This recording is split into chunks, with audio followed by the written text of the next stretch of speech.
This month, in the spirit of giving, I'll be bringing you impactful stories of how people have turned personal adversity into acts of generosity and service. Today's guest is Pete Proimos, founder and president of the Filotimo Foundation, a nonprofit dedicated to supporting individuals and families affected by cystic fibrosis.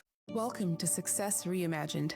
I am Dr. Amna Shabir, your host on this journey to thrive at the intersection of ambition and wellness. In every episode, I'll help you challenge outdated definitions of success, discover practical tools and strategies for growth without compromising your well-being. I am so glad you've joined me.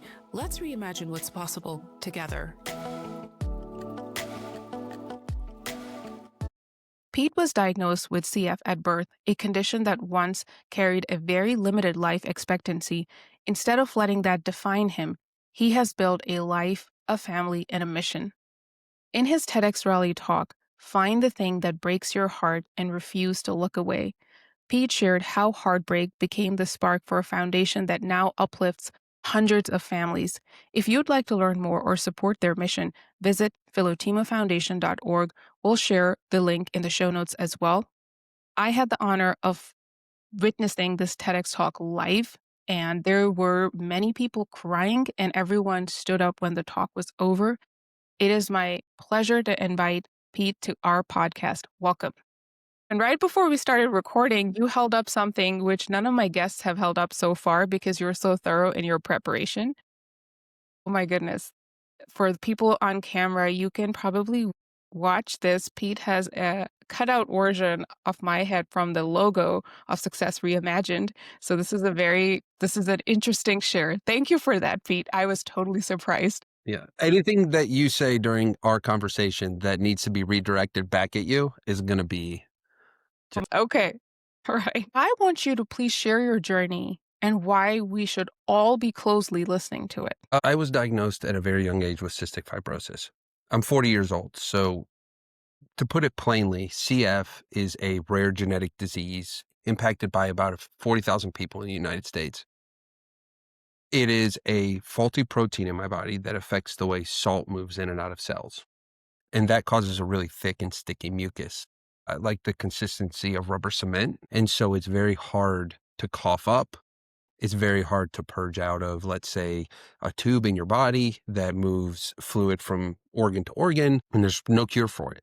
There's zero cure for it. So when I was born in the 80s, my life expectancy was 18. That's what they told my parents. As I teetered towards the age of 15, they told me, well, it looks like you're going to make it to about 20 or 22. At 20, they told me 25, 28. At 30, they said, I don't know, man, just keep going. I don't know what to tell you. So at that point, we were in uncharted territory. And that was 10 years ago. That was in 2015. So it's fairly recent. At 35, I would say about 5 years ago. So in 2019, a new medication was introduced, and it fixes that broken protein in our bodies. And because of that, our life expectancy has gone up ridiculously fast. So it's gone up from 30, 40, we have no idea, to 50, 60, 70 in some cases. So it's been a wild ride and an extremely successful research opportunity for the cure of a genetic disease, but the cure is not there. And with the increased life expectancy, most people, passersby, would say they're good. They got 40 more years. What are they complaining about? But it's that in between purgatory of, yeah, we are here, but we never planned for a future because they were quietly telling us not to our whole lives. And because of that, now I have 40 years. I need a 401k. I need a job. I need to figure out how to, because these new medications are so good, they're taking people off of disability because they're becoming healthier. Now you have a 30-year-old person that was using a stipend and a monthly check to survive, and it's gone overnight because they're taking this medication that will help them live longer.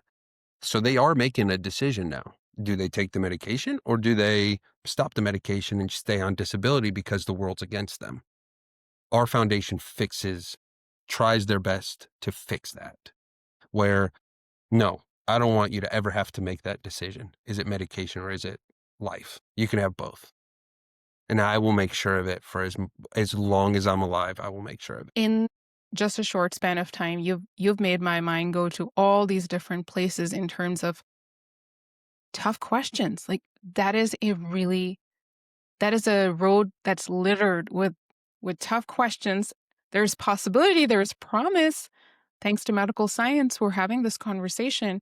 You are, till date, the oldest adult that I've ever met with cystic fibrosis. And all those moments that I remember in medical school during residency when I was rotating through pulmonology and, we would see those amazing humans and they're hospitalized and how hard it was to look at somebody, as you mentioned, that cement, like what that feels like just from the outside observing it. I can't even imagine what that would have been living that life. And then now we have this drug that makes things better, but we can't all have it. And we have to make these tough choices. Pete, what's happening with your mind in this process? Like, that is a lot, not just from, yes, there's a medication, and I'm sure medications have adverse effects while I don't know the details of this specific drug in terms of like what that does with someone's mindset at large. And then let's talk about mental health, making these tough choices. Great questions. I mean, there's your physical body, and then there's your mental mindset. Your mental mindset when you have CF is survival. It's okay, I have this amount of time, it's finite, maybe longer, maybe not, I have no idea, but I'm going to make sure that I can plow through whatever comes my way. There's a mindset specific to people with CF. And if you come across another person like me, I am not at the exception. I am one of the rules. Like, we're all like this. And it's such a niche disease. When you hear someone with that cough, you can feel it.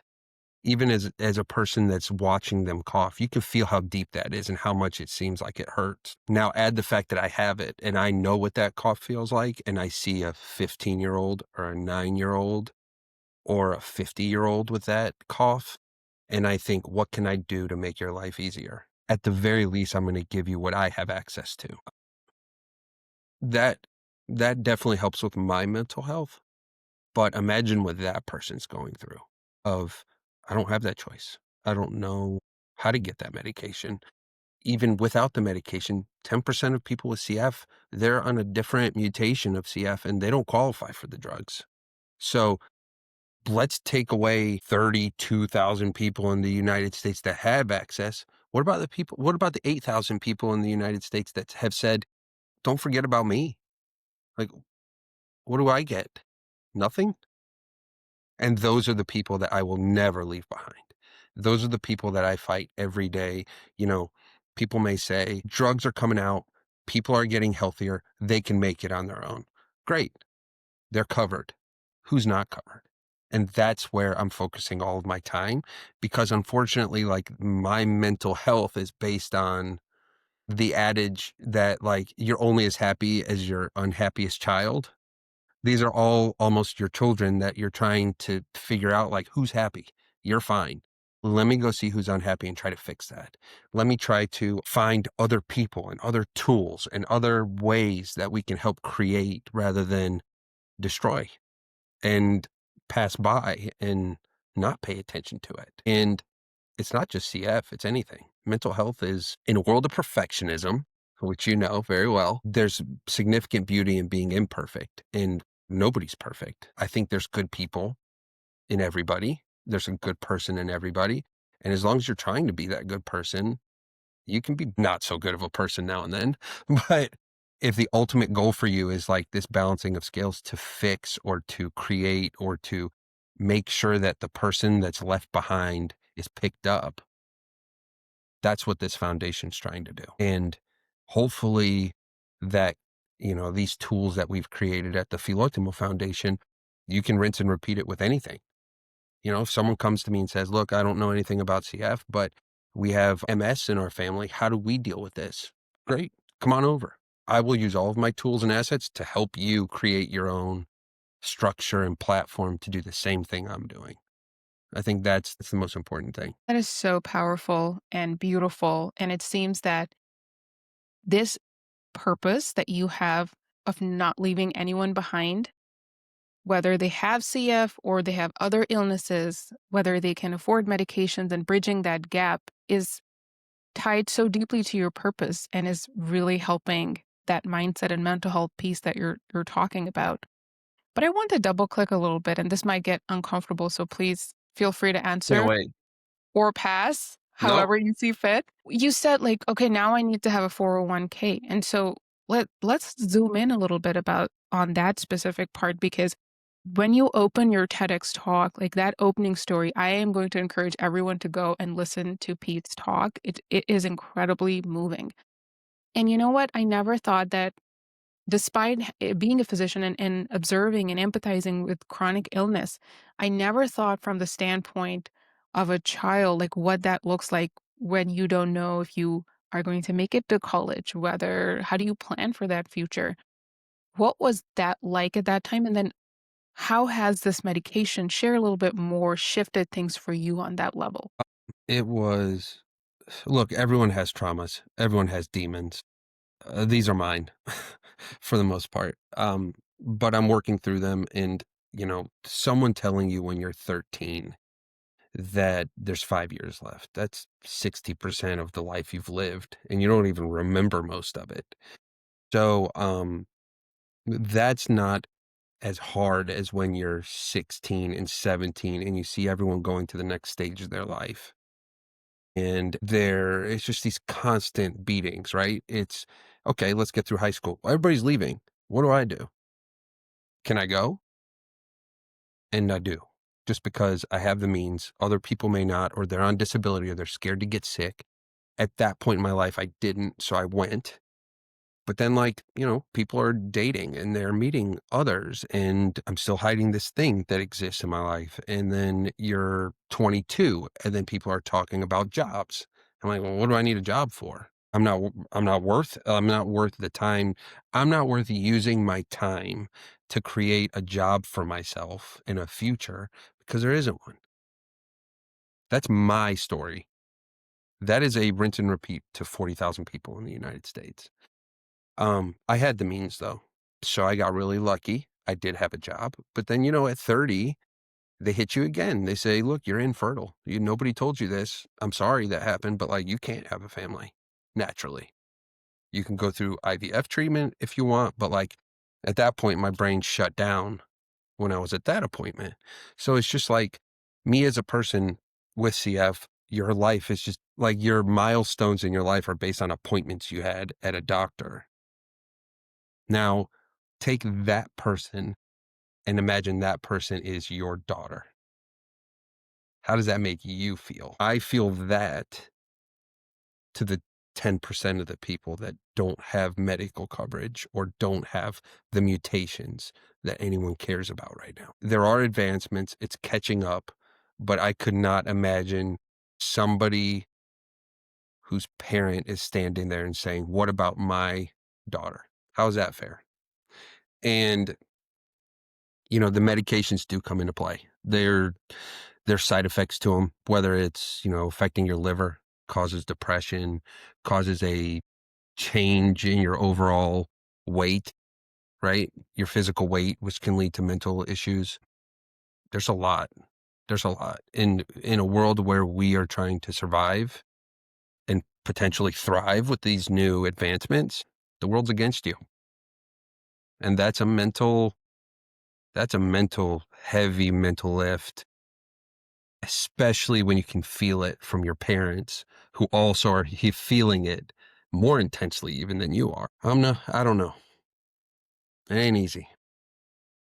But you smile and you keep pushing. I really appreciate you taking us behind the scenes, because this is a deeply personal conversation for you. Did not talk about your illness or any of this for a really long time, and you mentioned the word hiding when, so just talking about going off mute, picking up the microphone, and now you're talking on powerful stages like the TEDx stage because you're so deeply connected to your purpose. Yeah. I hid it for 38 years. And I don't know whether it was the medication or COVID or an accumulation of it. having a new baby during COVID, but I think the depression was heavy. And while it was heavy, you couldn't really meet up with people to feel better. So I would use, virtual ways to try to feel better. But, people would say, well, good luck. I don't know. I don't know how to support you and how to help you because I couldn't have that real, like, crucial point or crucial aspect to the conversation because they didn't know I had CF.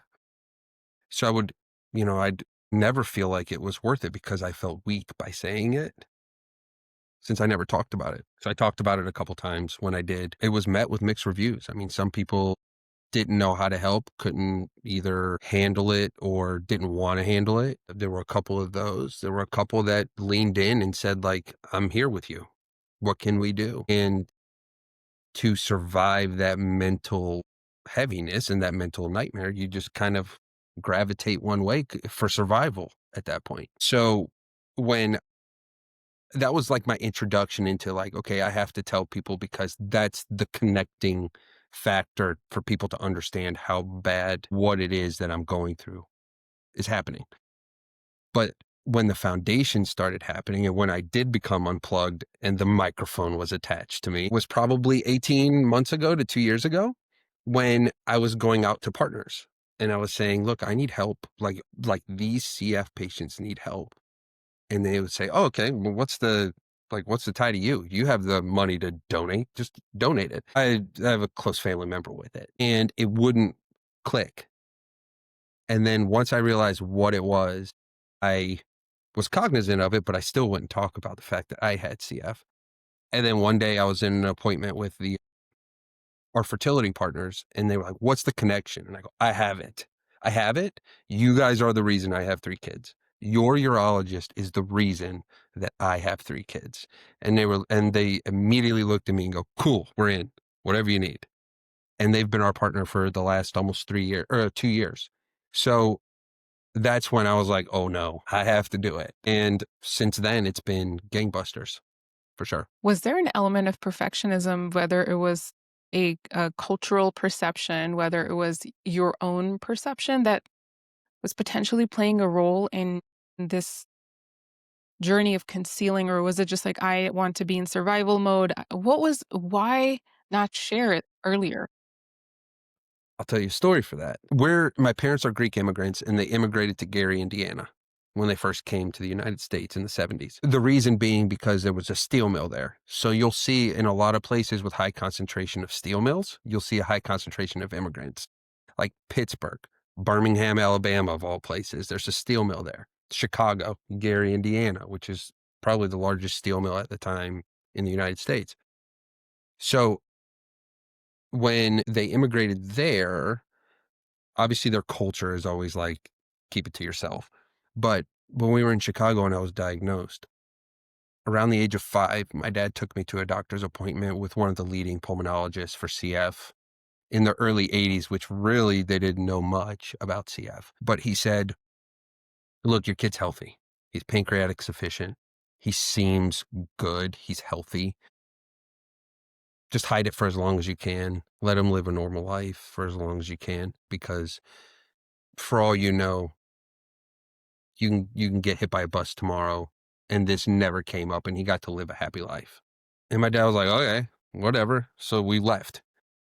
And then we scheduled our 6-month appointment and it was a different doctor because that doctor had been riding his bike and got hit by a bus and died. Wow. So my What are dad the goes, chances? cool, done. I'm not talking about it. He's like, if there's a sign, that's the bus that came in full blast. Yeah. So that's just the choice they made. If you delve into CF in general and the people with CF, you will find more times than any, if they can hide it, they will for as long as possible because you want to feel normal. You don't want to stick out when you're a kid. You don't want, like, that cough is bad enough. Like that tells you there's something wrong. It's like a big deep seal cough. And if you can get past that, you can feel normal. You don't stick out anymore. And then, God forbid, you start dating when you're 15 and 16 and the hormones are getting involved. And you're like, I definitely don't want to be different then. Then you go to college, you want to experience it. So you don't want to be different then. And then you meet somebody or you just settle down a little bit in your life and you're just like, "Hey, look, this is part of it. I'm getting older. It's getting worse. I need help." And it just fortunately took me until I was probably 35 before I had to have that real conversation of like, "I need help. I need real help. I don't need the bullshit help that you're trying to give me, for dinner once a month. I need real help. I need real concrete help." And that's really the kind of genesis of me speaking out and me starting this foundation. I don't think it was perfectionism as much as it was like heavy fear and inadequacy. I think that was like the heaviest part of it. This is so interesting to hear from you directly, and thank you so much for sharing all that with us. I know that it's not easy. As somebody who comes from another collectivist culture, it takes a lot of courage when you know that your loved ones are probably going to be hearing this conversation. Special shout out to Pete's dad, who is a wonderful fan of the show, and he's incredible. We met. It's hard talking about that and picking up the microphone and sharing these things. But what I find interesting is the way you share your journey was a time where the fear of being different and sticking out and you're hiding and you're concealing, but then you reach a point where the moment you share, there are so many humans that instantly connect with you, that are ready to help you, support you, and serve you. And so it's almost realizing that the parts of our us that we want to just hide, conceal, and we just want to blend in so bad, and then the moment we realize this is my truth and I need real help, the real people that can support us, they just come in. The real humans that can connect with us. So we don't connect through our veneer. We connect through the mess. We say, "Yeah, I see you. I get you." And that just sort of shines through. I don't know, what do you think about that? It is a core, fundamental, lifelong principle and goal of mine to always be that person for someone else. Thank you, Pete. Thanks for sharing that. Yeah. I mean, it's all this for? Hmm. If not for, trying to just be as good of a person as you can be for someone and mean it. 'Cause that is a seed that's planted and it grows everywhere. And if you plant just enough seeds, like somebody says, "Hey, thank you for helping me. What can I do?" Pay it forward. Plant the seed. They don't all take, but some will. I think that's the biggest. I live by a Greek proverb, and it's coincidence that it's Greek, but it says, "Good men plant trees," fully knowing that they will never enjoy the shade. We're here for a very short time. Can we leave something for someone they can enjoy and appreciate at some point? Yeah. Planting seeds. And I really want to also ask you in specific, what does the word, and I'm probably not saying it right, philo philotimo mean? Filotimo. Filotimo. Philotimo, you gotta Filotimo. bring in the Filotimo. action. You gotta if you use the finger, it What can does help. it mean, and why did you choose that as the name of your foundation? Philotimo because my parents are Greek immigrants, there's always this like idea and aura of Philotimo. So you're walking down the street, somebody's asking for money, you just do it because, you just give them something just so they feel, even though they may abuse it, you're trying to do the best thing you can for someone because you can, not because you're going to get credit for it, not because you're going to get accolades for doing something. You just do it for that one person. It plants that seed for them, and at some point, maybe that, bears fruit one day. Maybe it doesn't. Who cares? It doesn't matter. It's the idea that you leave someone better than you found them, right? It's literally doing something and not expect anything in return. And selfishly, that's what makes me happy. So it's not all for someone and expect nothing in return. Like there is an intrinsic value to me, and that fills my cup. It just so happens that I have found a niche situation with a niche disease that I also have that I know I can put a dent into. And I could plant seeds that can take way better and more effectively than if I choose something else. So this is where I am. Beautiful. Thank you for sharing that. Such that is such a great way to tie in so many threads that you've talked about in terms of your personal journey, your mission, it all connects beautifully. So as you think about your life, here you are right now, there is a medication, there's a lot going on. You have your purpose, you have your mission, you have your beautiful family. What has reimagining success for yourself looked like now where you stand? Oh, heavy, the hard questions. The other ones were easy. So I won't be here. There's no question about that. Based on data and based on information, is it 10 years? I don't know. 20 years? I have no idea. At this point, I'm still in uncharted territory with a new medication that there's no data on it. I am the data. So my 5-year plan, my 10-year plan, my 20-year plan is selfishly, can I build something rooted in love and compassion that when I'm gone, my kids can have it and they can run it and they can say, look what this disease created. Even though it took someone that we care about, it's created this thing, this machine, this forest, right? That hopefully they can maintain, and it keeps them together and it keeps them loving one another. And selfishly, maybe I'm not forgotten in the process. So that's my speech. That's my 10-year, 15-year, 20-year plan is, can I get this thing upright and in a place where enough people can support it and be intrinsically motivated by it? So, Pete, how can our listeners support the Filotimo mission today? Really, there's an immediate and then there's long term. Obviously, in December, we are going to have a big event called the Lung Run. 2 close friends of mine are running 4 marathons in 4 days straight. And on Sunday, December 14th, we are celebrating them by doing a big party and a run for fun in Fenton, North Carolina, in Cary, and the Wake Med Soccer Park. And there's a virtual component to it as well. So you can join from anywhere in the country and you get a shirt. We'll mail you a shirt and we'll be, super proud of you. And the best way for air clearance is to walk or run.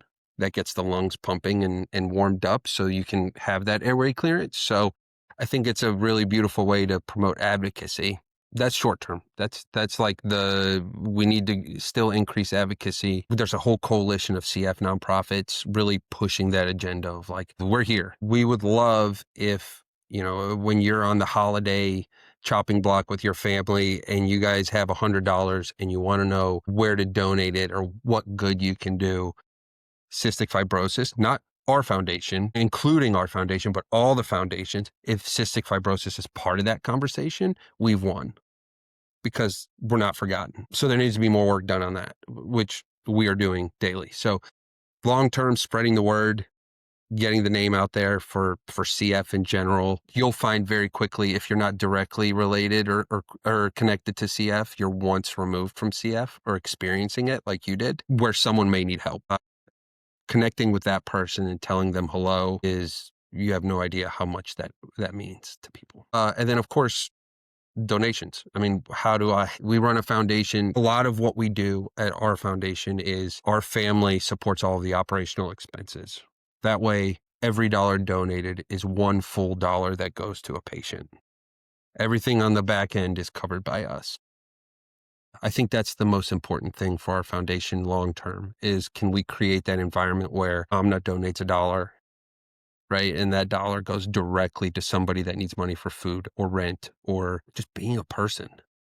Not even talking about the fertility side. We're providing fertility support to the whole country for CF patients to not pass their disease to their child. So I hope that translated into what we need. Thank you for sharing that. And I also encourage everybody to go watch your TEDx talk, which is live now. Find the thing that breaks your heart and refuse to look away. What a wonderful title, which sums up the conversation that we have had today. Thank you so much for your time and your vulnerability. Giving isn't just good for others. It strengthens our own well-being, bringing more meaning, connection, and even better health. Thank you for joining me for this special conversation in our November series on the power of giving. My hope is that these stories remind you that even in the face of adversity, generosity has the power to heal, uplift, and create change. Thanks so much for spending time with me today. Just a quick reminder, while I am a physician, I'm not your physician, and nothing in this podcast is medical advice or any kind of professional advice. Everything shared here is based on my personal experiences, and the views expressed are entirely my own.